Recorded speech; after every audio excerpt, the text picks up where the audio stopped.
super be funny. Out the on Don't say that. Don't say that. Funny right No, now. no. He's so Don't funny right now. Yes, and. Yes, I hate and be this. funny. So it's our first.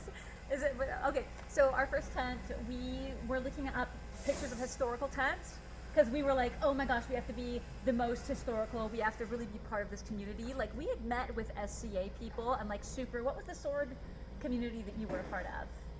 Arma. Arma. What does it stand for? It was.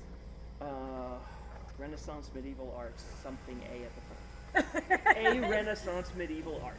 Right. I remember. Tyler was so hot and sexy because he was part of a sword group, also a juggling group. Oh, this is a long story. We're going way back. Yeah, well, it's an origin story because it's like the lore about it. So, anyway, so we were like, we're gonna make a freaking medieval tent, and we looked up these tents that were. They looked like a spoke wheel if you looked at them from the top, like a wagon wheel. And they were really cool because they came out like an umbrella, but not like this, like this.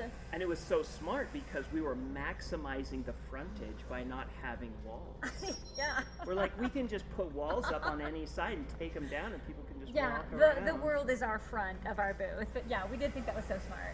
Yeah, Oh my gosh, well, yeah. we had huge hubris because we thought also that we could potentially hang our corsets from each spoke. We thought, Right. this is going to be perfect. We don't even need racks for Exactly, this thing. yeah. So imagine the wheel, but it doesn't actually have the wooden part around holding all the spokes together. The spokes are just coming out and they're in the pockets of fabric, that are like the umbrella.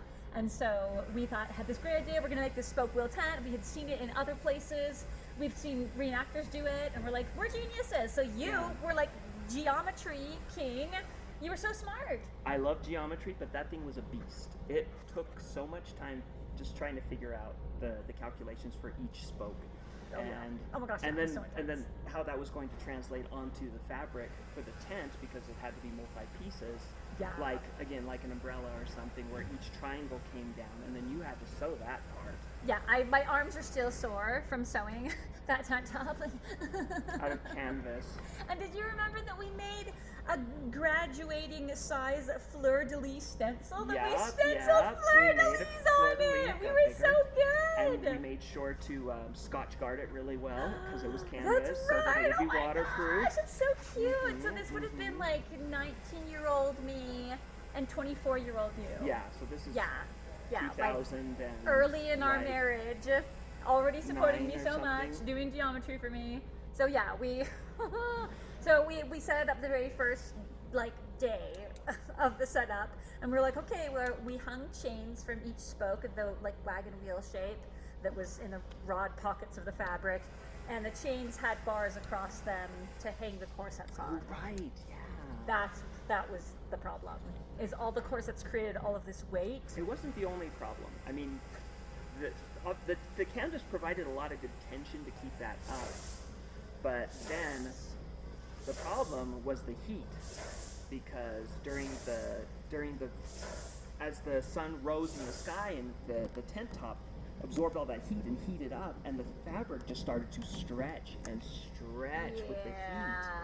And as it stretched, the arms began to droop and get lower and lower. Yeah, so if you imagine once again the center thing going up the center of an umbrella, imagine that just exploding out the top of a big ginormous umbrella with a bunch of corsets hanging off of it. That's what happened. Is suddenly we heard like a ripping and cracking sound, and then my whole booth exploded, and it was like suddenly down, and then baby Bryn was crying, and I was like, I need to change a diaper of my baby, but also my booth just exploded. I think we're opening in an hour.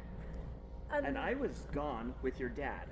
Right. We were driving around in the truck, and when we got a phone call saying, the booth has exploded, and your dad was like, that's fine, we'll go to the hardware store. Yeah, my dad freaking got crap done. Like, he's the most, grounding, he was like, yep, we'll fix it right now. And I'm like, Dad, my booth, my baby booth, and my baby Bryn. I was super grateful because, I had no clue what to do. It had taken me, weeks and weeks and weeks making that booth.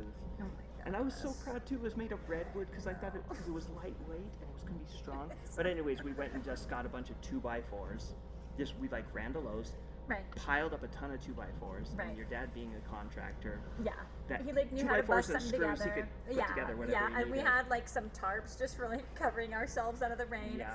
And our neighbors next door had an extra tent. They were the kettle corn people. They were so tender. They'd come over and they'd be like, "We make $10,000 per weekend selling this kettle corn." And I was like, "Why did the F aren't I doing kettle corn?"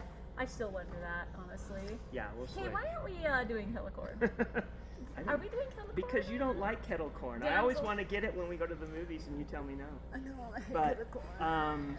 yeah, so we had basically just like the opening and closing of our beautiful tent in one show, in one afternoon of one show. No, it was the morning. It was before it started. Yeah. Because I made my first sale ever at a festival with our new tent off of the ground. All of that stuff was sitting on the ground. I was changing my baby, and a woman came over, and in an Oklahoman accent, she was like, "Y'all selling this?" And I was. Yes.